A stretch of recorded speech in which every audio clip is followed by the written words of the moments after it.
মনে রাখবেন ভাঙ্গা জিনিসগুলোকে আল্লাহ এমনভাবে সুন্দর করে নতুন করে সাজাবে, আপনাকে এমন সুন্দর জীবন দান করবে, যারা আপনাকে নামাতে চেয়েছিল তারা আপনি পর্যন্ত আর পৌঁছাতে পারবে না। সুবহানাল্লাহ।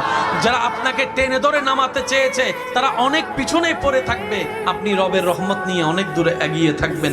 মনে রাখবেন, শুধু একটু সয়ে যাবেন, একটু ধৈর্য ধরে থাকবেন, একটু সহ্য করে চুপ করে থাকবেন।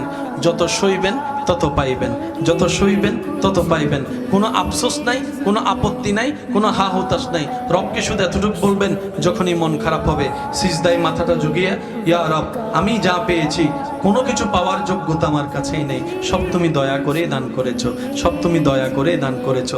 একটা জিনিস পাওয়ার যোগ্যতা আমার নাই, এই চোখ পাওয়ার মতো যোগ্যতা আমার কাছে নেই, এই কান শোনার মতো কান আমার কাছে নেই। আল্লাহ, কোনো কিছুরই পাওয়ার যোগ্যতা নাই, তুমি দয়া করে দেখার জন্য দুইটা চোখ দিয়েছো, তোমার দরবারে শুকরিয়া। সুবহানাল্লাহ।